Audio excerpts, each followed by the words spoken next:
Hey there, fellow cultists. This is DM Nell, and this is another episode of Shadow of the Demon Lord Talk. This one is 92, and I'm going to be talking about something I am ashamed that I haven't done sooner, and that is I'm going to be talking about monsters. The Shadow of the Demon Lord monsters, to be exact, and the ones that I'm going to be focusing on are the ones that are pretty unique to this game. Now, Shadow of the Demon Lord has a bunch of common monsters that you'll find in any role-playing game, such as goblins and dragons and things like that. I'm not going to focus on those. I'm going to focus on the unique monsters, or the monsters that may be found in other games but have a unique twist to them in this game. So these monsters are going to be from the core rulebook, because I believe that's where the majority of the iconic monsters can be found. So let's just start at the beginning here. I'm going to skip over the ones that I'm not going to discuss in detail. So the first monster, I don't know how to pronounce that. Amphisbaena. Yeah, basically a two-headed giant snake. So yeah, not much more to it than that. And as we scroll down, we have your typical animal stat blocks for the various size animals. You have animated corpses, which are undead, of course. Then you got a Barghest. Now, the Barghest is basically a hellhound that comes out of hell. So it's considered a fairy or a devil. And it comes out of hell to hunt down the damned souls whose time is up, or those souls that have escaped from hell. So these can be nasty creatures. They have a difficulty of 250, which is pretty tough. Hell Awaits ability, Fires of Hell. Yeah, these are not creatures you want to encounter. All right, then we have the Barrow-wights. Barrow-wights are undead. They're a very they're a specific type of undead. They are considered to be horrifying, and they drain life. So you got that going for them. But otherwise, they're undead. Basilisk, pretty much the same as a basilisk in other games. This basilisk actually has a killing gaze rather than a petrifying gaze. So that's what makes it different than the basilisk from other games that tend to petrify. All right, so then you have beastmen. Beastmen are a big thing in Shadow of the Demon Lord. They are servants of the Demon Lord, and beastmen come in many different shapes and sizes. You got the Fomor, which are kind of fur-covered, goat-headed people. Then you got the Wargs, which are more wolf-headed, feral creatures, more powerful than the Fomor. Then you got Minotaurs. They're considered beastmen, bigger and badder. You also have, forget what other ones there are. There's in the Hunger in the Void supplement, it expands on the beastmen. But at any rate, those are the core beastmen in the main rulebook. Then you got your Bloody Bones. Your Bloody Bones are interesting because they are cursed creatures whose skin have been flayed from their bodies. And so they look pretty horrible. And, says here, slippery body. Well, no shit. You got no skin. So, you're basically grappling with tissue and blood. So good luck with that, WWE, or whatever. I'm not a wrestling guy. Anyway, so, you got your Bloody Bones. Pretty horrid looking creatures. Not real tough, but they are scary. Now, your boggarts are interesting. There's not a picture of a boggart here, but they are described as, boggarts gambol naked in small bands through the high hills and mountains, hooting and barking as they give chase to prey and copulate with it before devouring what's left from their disturbing sport. They cannot be reasoned with and are a serious threat to anyone living near their hunting grounds. Boggart's hideous form embodies a majestic awfulness with the skin color of an old bruise and parts assembled almost haphazardly. 4 to 8 arms, of varying size sprout all over its wide, flabby torso. There's no head. Instead, its face is basically in the center of its body. So it's got a big maw, some eyes above it, and yeah. So anyway, I tried to create a miniature, not a miniature, a token for virtual tabletops based on that description, which you can check out in Roll20 if you have a mind to do so. So boggarts, interesting, kind of creepy, and fairly tough for low-level creatures. All right, so then you got a bone machine. A bone machine is basically a bunch of bones that assemble into a giant skeletal horror with a nightmarish anatomy. So basically, it's just a huge pile of bones that stitch themselves together and start, wailing on you. Pretty tough. These are size 3 undead, difficulty 250. So these guys are something to contend with. And then they also have a triple attack. They attack 3 times. Yeah, that's cool for me, not for the players.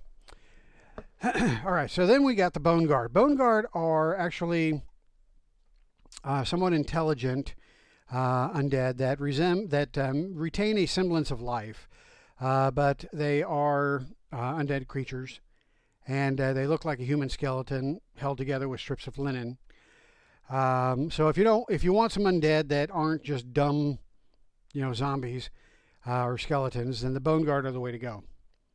All right, now broodlings are really weird. Broodlings are these creatures that resemble humanoids, but they're actually a swarm of stinging and biting insects that take humanoid form. So they can go in and out of their swarm form pretty much at will. And so you can meet them, and you'll meet them at a distance. They look like a normal person, but they always wear these weird goggles because they got these big buggy eyes, and their flesh is just covered with warts, and they got looks like things crawling under their skin. They're really just creepy. So usually when they're trying to intermingle with people, they wear big clothes, hoods, stuff like that. So they can pass as a human, but only from a distance. Once you get up close, you can see that they're pretty creepy. So these are pretty tough for low-level adventurers, difficulty 100. So that's the broodling. All right, then we got a centipede, Catopebus, chain-bound, which is basically an undead that's bound together, several undead bodies bound together by chains to make a large undead creature. Then we have changelings, which is the same as the ancestry. Clockwork, which is the same as the ancestry. Cockatrice, constructs. Then we get to demons. Now demons. So I think this game was created just so demons could be created this way, could be developed this way. So demons in Shadow of the Demon Lord come from the void. And in the void, they have no form. They are basically just spirit creatures. They only take a form when they are brought into the material universe. And when they do take a physical form in this universe, they basically stitch together their bodies from various parts that can be drawn from the fears of the creature surrounding them, or the parts that happen to be found in the area, or elemental parts.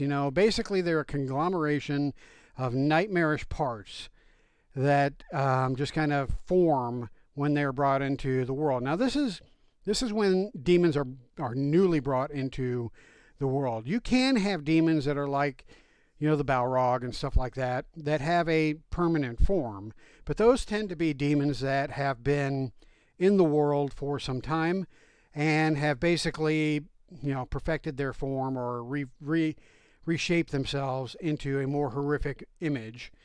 But I just love the fact that when a demon first comes into the world, it looks like, just a variety of different weird things that could be pulled from its surroundings. It can be even pulled from different universes. So you could have a chainsaw demon. You could have a demon that is made up of genitalia parts. You could have a demon that is made out of the parts that are found in a carpenter's shed. So, hammer hand, saw arm, a tail that shoots nails, shit like that. So anyway, demons are awesome. And the demons, they have their stat blocks, but their stat blocks can be supplemented with demonic talents, which is this, what is this? This is a table. That's what I'm looking for, table. This table has a number of different demonic talents, anything from Incarnation of Death, which is the radius of the demon's demonic shadow increases by 1 yard. At the end of each round, each living creature in that area that is not a demon must make a strength challenge roll. On a failure, the creature takes 2d6 damage. So just being in the demon's shadow causes a creature to take damage if that demon has that Incarnation of Death. One thing I didn't mention with the demon stat block is that they all have demonic shadows. And demonic shadows take up an area based on how big the demon is. So, for example, the large demon here, their demonic shadows go out to 4 yards. Since they're enshrouded in shadows, that makes them harder to hit. So creatures tend to have, unless they can see in darkness, through darkness, creatures will have a bane to attack a demon. And they also have spell defense. So spell defense makes demons really tough for spellcasters to fight, because demons take half damage from spells and makes any challenge roll to resist a spell with 1 boon. So I played a wizard character. He was a magician that went to wizard and then went to archmage. And our DM basically had demons throughout the whole game, and it was a bitch because every time I cast a spell, they would only take half damage. So I had to try to boost my damage output any way I could, which was really tough. So demons, they're nothing to sneeze at. Then you've got the voids. They can teleport basically at will. And then you've got frenzied attack, which means they can attack more than one creature. So yeah, demons are they're pretty awesome in this game to run, not to fight. Okay, so we go from demons to dire wolf. Then we got dragons. Dragons are a difficulty 500 creature, which makes them pretty tough. But you don't have the variety of dragons in this game that you do in, say, Dungeons and Dragons. There's a supplement that expands on dragons, and it gives different flavors of dragons, but you don't have the chromatic versus metallic dragon versions of dragons in Shadow of the Demon Lord like you do in D&D, which I'm fine with. I kind of like having different types of dragons. That way, the players really don't know what to expect out of them. All right, drakes, they're, basically dragons. Then we got the Dread Mother. This is an iconic creature. The Dread Mother is basically looks like a moth person, but they've got a belly full of eggs. And what they do is they fly around and try to implant eggs into their victims. So they make an attack, and then with that attack, if the victim fails, versus let's see here. Dread Mother implants 1d6 eggs on a defenseless creature within its reach. Okay. So basically, the creature has to be helpless or defenseless in order for the Dread Mother to implant eggs. But if she does manage to implant eggs, then it's a sad day for that creature, because in 2d6 hours, the tiny larvae eat their way out of the host body. So yeah. Anyway, that's pretty Pretty horrific creature. Then you got your dryads, your dwarves and elves. Those are all typical. Then you got the fungal Hulk, which is basically a big fungus creature. Fungal Mite is a little fungus creature. Emerald Darter, that's a big giant fly, dragonfly looking thing. Furies are basically harpies.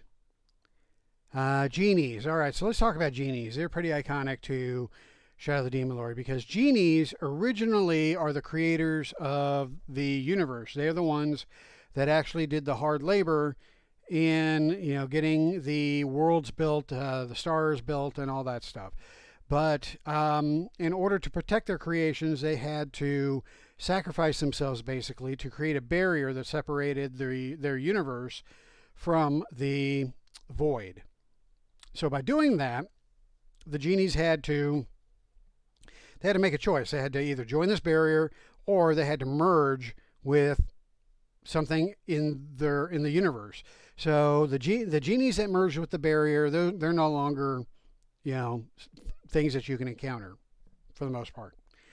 The genies that merged with things in the world, you typically find them merged with elements such as earth, fire, air, and water. Although there can be genies that merge with other things, and there's a whole supplement for that. But typically, these would be your elemental type creatures. So genies in this game are essentially elementals. They're all fairly tough for low-level characters with a difficulty of 100. And they have special abilities based on which element they are merged with. All right, I love this creature. The ghastly chorus basically is a bunch of faces that have been sewn together into essentially a quilt, and it just crawls along the floor attacking things. it's just very creepy. I made a token for that as well.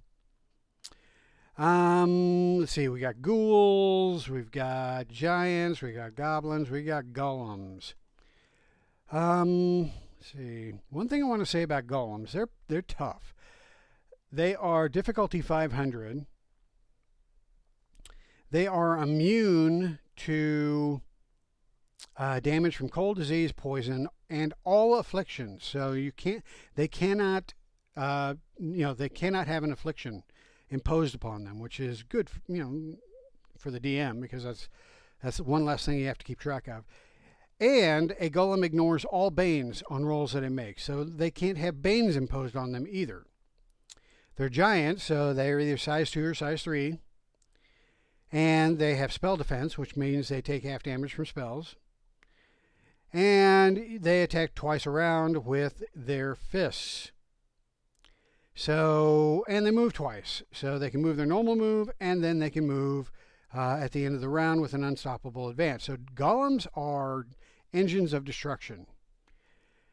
Let's see, a Gorgon basically is a Medusa. We can skip on past that. A Grave Thrall, that's another undead creature, also somewhat intelligent. Great Cat is basically a giant cat. Gremlin, that's a fairy creature. Griffin is what you know as a griffin. Now hags in this game are pretty tough. Hags are definitely tougher than they are in D&D. In this game they're difficulty 500. And they have a lot of abilities. As you can see, they take up basically a half a page or more in its stat block. So it's got all kinds of abilities, including spell defense. It's a mind-bending horror, which means you can get insanity just from seeing a hag. It's got claws, double attack, a cursed eye. That is, hag uses an action or triggered action on its turn to make a will attack against the strength of one creature. On a success, the target becomes impaired for a minute. Accursed sleep, witchfire. It's got lots of abilities, and then it's got magic. So it's got a power of 4, which means it can cast up to rank 4 spells, which means they are pretty potent spellcasters. And they have the cursed tradition, the enchantment tradition, and the forbidden tradition. So you can count on a hag to really ruin your day with those traditions. And then to boot, on top of all that, they are an epic adversary, which means they not only just get their usual action and move, but they can roll a d3 plus 1 to determine how many additional actions, or how many total actions they will get the following round. So, this round, the first round, they'll get 1 action, but the next round, they could have up to 4 actions that round, which means 4 times of making attacks. Yeah, that's pretty brutal. So these creatures are badasses. Halflings are halflings. Harpies are harpies. So I guess harpies or furies aren't harpies. I'll have to go back and reread furies. I don't guess I know what they are again. So anyway, harvesters. Now harvesters are definitely an iconic creature in this game. The harvesters in this game are again creatures that I would say they're fairly cursed by the gods, and basically their curse means that their bodies, essentially their body parts, wear out quickly, but they have the ability to replace their body parts. So if their liver fails, they can get a liver from a living creature and replace their liver with that liver. If their eyes fail, they can get eyes from another creature and repair their own eyes, and so on. So they're constantly going around attacking different people to replace their own worn-out body parts. You have different types of harvesters that harvest different things, or they go about harvesting differently. Your organ filch does that. They steal organs. The tear thief like to extract tears and eyeballs from their targets. And there are, I think, 2 or 3 other types of harvesters that's in another supplement. Love harvesters. They are very tough at first level. I suck an organ. I suck. Okay. I put an organ filch up against my players in the Tales of the Demon Lord campaign. They were first level when they encountered the organ filch, and this creature does 2d6 damage, with 2 boons, with a scalpel. So I was scraping them with scalpels, doing 2d6 damage. And Shadow of the Demon Lord at first level, 2d6 damage is a lot of damage. So they were quite horrified by the fact that this horrifying creature could do 2d6 damage with a scalpel. All right, then you've got your Hell Swine, which is basically a giant pig, or a giant boar. Then you've got hobgoblins. Those are normal. Hoods are kind of iconic to this game as well. Hoods are essentially monsters that were created. They look like a dwarf. They've got they look like they have a thick beard and mustache, but they typically wear a hooded cloak with the hood drawn at all time. And if you remove the hood, you'll see their heads, mark them as being non-dwarves. So basically, rather than skulls, they have great glass orbs filled with murky liquid.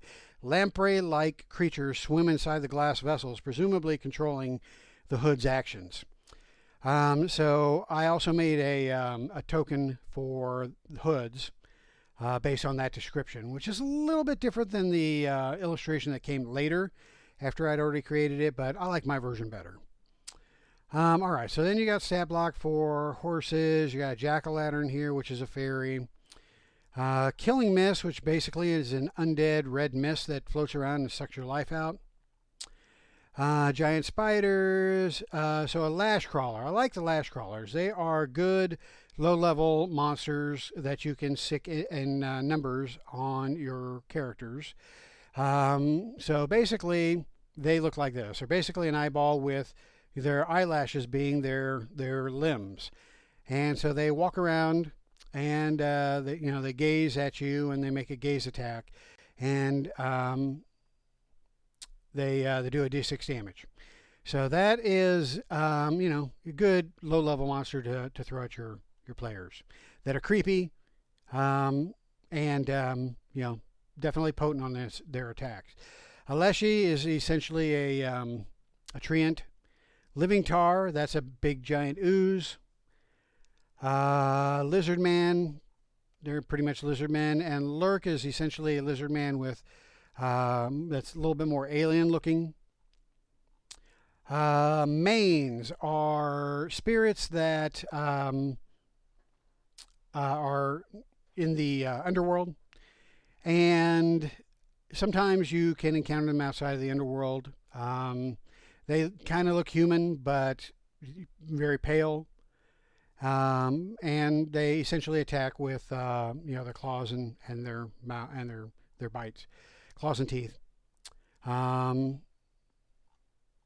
So that's that. Manticores are manticores. Then you got a generic monster stat block, which I really like, because if you just want to throw a monster and you have an idea of what you want the monster to be, but it doesn't actually exist in the game, or maybe you're trying to take it from another game, you can use the generic monster stat block as a starting point, and then you can kind of build on it from there. So this is an excellent addition to this game system.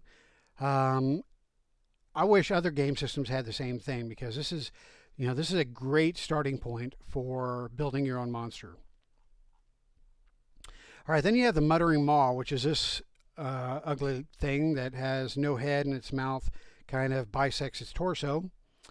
This is an interesting creature because it will spit out what look like little mouths, and these little mouths can bite you. So it's really just a weird looking creature. The Nis is a fairy creature. Then you got the Oculus, which is this green ooze. It's got a big red eye in the center of its form.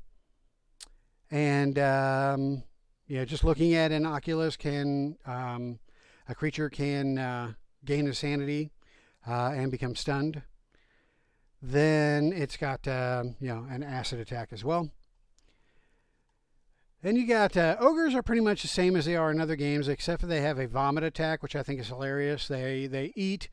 In this game, ogres basically are they have an endless appetite, so they just constantly are eating, and then they will vomit up the half-digested contents of their stomach in an attack.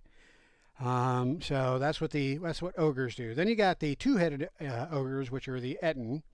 They also have the vomit attack. And then you've got your horned ogre.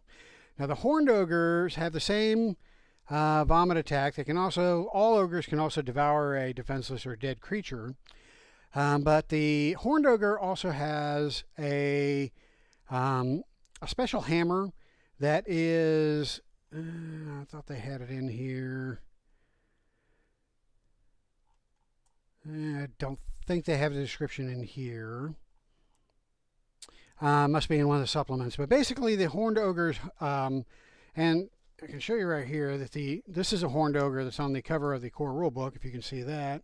And the hammer, as you can see over here on this side, is basically a cage. So, and I forget what the hammer is called. There's a specific name for it, but it can make an attack and imprison a size 1 or smaller creature in its hammer, and then as it's making hammer attacks, the creature inside takes damage from being knocked around inside the hammer. It's really an awesome attack. All right, so then we got the generic ooze stat block. You got your orcs. You've got your phantoms, which are spirit creatures. Poltergeist, another spirit creature. Then you got your Prometheans, which are essentially your flesh golems. These are your Frankenstein type creations. Red caps are your typical fairy red caps.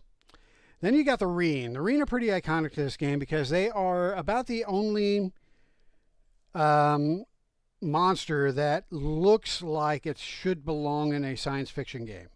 That's because the Reen are actually creatures from another universe that was destroyed by the Demon Lord, and they escaped and have been trying to find different worlds to repopulate. And so these are alien creatures essentially, and they also kind of look like the the creatures from the Matrix. So there you go. Reen are fairly tough for low-level creatures. And let's move on. Rot Maiden is another fungal creature. Then you got Shadows. Shadows are fairly tough for low-level creatures or low-level parties. Shadow Weaver, that's basically a spider that's got some shadow abilities. Haven't used one of those yet. Shrieking Eel. Skin Changer is essentially a shapeshifter. Spriggan is a plant creature. Looks like that. Stoneworm is basically a giant worm made of stone. So Onyx from Pokemon basically is a stoneworm. Stranglevine is a plant that strangles things. Tomb Scarabs, those are, I think, probably modeled off of the Brendan Fraser Mummy movies. Then you got Troglodytes. Now, Troglodytes in this game are different than Troglodytes in D&D. Troglodytes in D&D are kind of lizard-like creatures. In this game, Troglodytes are humanoids that went to live underground and basically kind of evolved to their underground surroundings. They have chalk-white skin, typically hairless, and they are descendants of the people known as the Gog. And I have a whole video, the Men of Gog, that talks about that society. And the Men of Gog are essentially part of the mythology that surrounds the Witch King, which I have that whole other video that I talk about. All right, trolls. Trolls are fairly typical as far as trolls go. Vampires are vampires. Then you've got void larvae, which are essentially demon worms. Warhorse and wraith. Then you got zombies.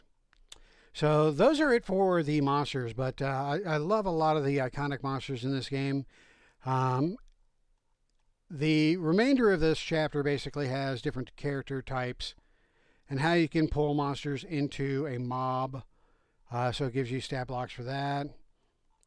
So I'm not going to go into all that stuff, but I did want to at least have one video where I reviewed, or not reviewed, but go over the various core monsters for Shadow of the Demon Lord, especially the the ones that you're not really going to find in any other game. So I hope you found this interesting. The core rulebook, of course, has all the monsters in it. So if you want to check them out yourself, go grab it off of Drive-Thru RPG. It's usually on sale, so I highly recommend it. You will enjoy this book tremendously, even if you never play it.